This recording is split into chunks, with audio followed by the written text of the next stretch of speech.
5, 4, 3, 2, 1.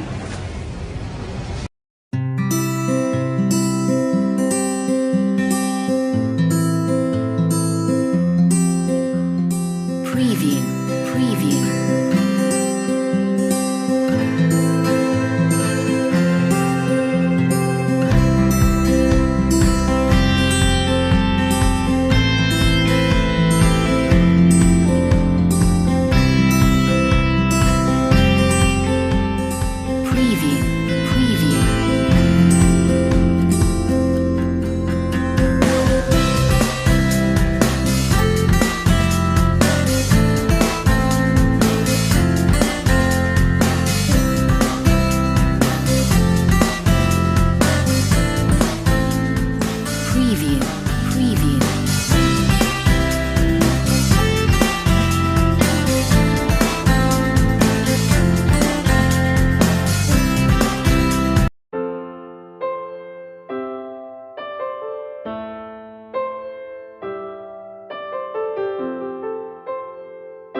Tajuk tugasan kami adalah laporan bertulis perkumpulan makanan tradisional ketupat. Ketupat adalah sejenis makanan yang diperbuat daripada anyaman daun kelapa dan berisi beras di dalamnya. Kaedah memasak ketupat adalah merebus. Terdapat beberapa jenis ketupat. Antaranya ialah ketupat nasi, ketupat balas, ketupat sotong, burasak dan lain-lain lagi. Ketupat sangat terkenal di Indonesia sehingga kan hampir setiap daerah mempunyai hidangan khas yang diperbuat daripadanya. Ketupat yang mempunyai bentuk segi empat membawa maksud laku papat dalam bahasa Jawa atau empat tindakan yang diperkenalkan oleh Sunan Bonang.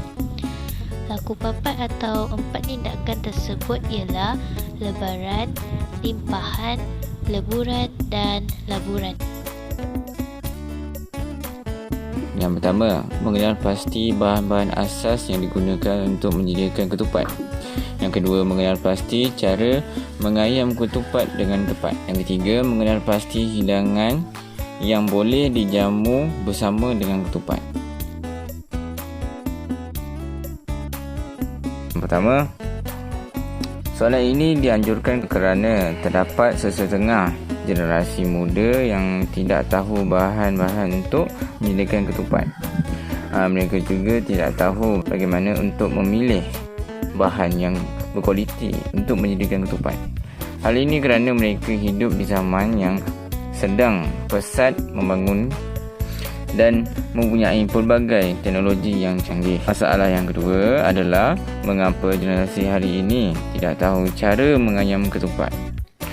Hal ini berlaku kerana wujudkan banyak penjualan ketupat segera di pasaran. Ketupat segera ini telah dibungkus dalam plastik bersaiz segi empat kecil. Mereka yang membelinya hanya perlu rebus saja. Persoalan yang terakhir adalah apakah hidangan yang boleh dimakan bersama dengan ketupat? Kita boleh makan dengan rendang, boleh makan dengan serunding, ikut selera masing-masing. Assalamualaikum Puan Saimah, apa khabar? Waalaikumsalam, alhamdulillah saya sihat.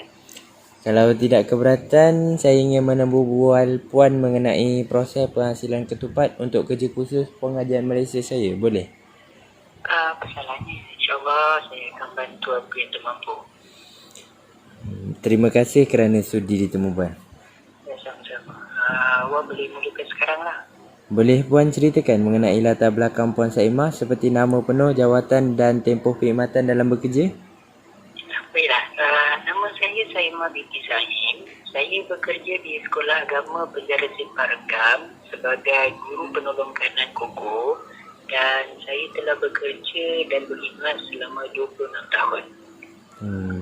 Boleh saya tahu lokasi Puan untuk membuat ketupat dan peralatan yang digunakan untuk membuat ketupat? Kebiasaannya saya membuat ketupat di rumah bersama arwah suami saya Dan peralatan kami tidaklah banyak, hanyalah daun kelapa dan beras saja. Hari tersebut kerana dapat duduk bersama dan membuat kerja bersama. Sungguh manis kenangan puan bersamanya. Boleh saya tahu jenis ketupat apa yang puan buat dan susah tak untuk proses penghasilannya tu? Ya, antara jenis ketupat yang selalu saya buat bersama suami ialah ketupat sate dan ketupat bawang. Tapi kebanyakan kami selalu membuat ketupat bawang.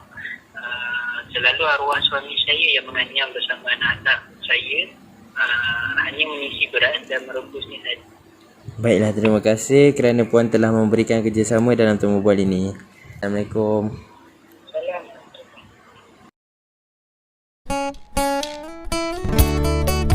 Bahan asas yang digunakan untuk membuat ketupat adalah daun kelapa dan beras.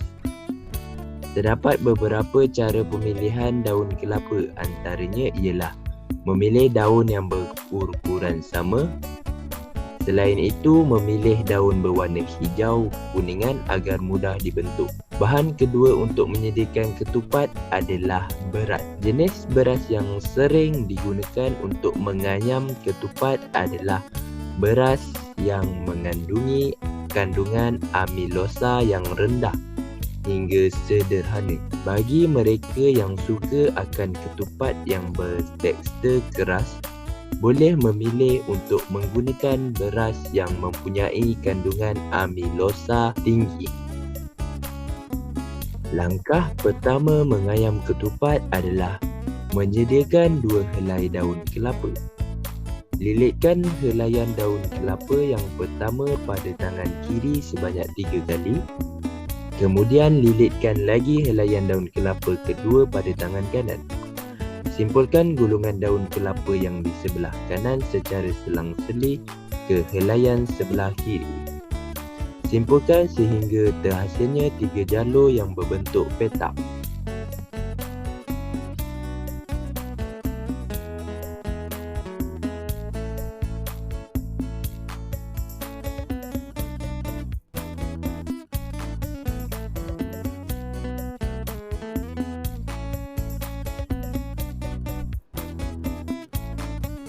Akhir sekali, kemaskan dan ketatkan anyaman tersebut.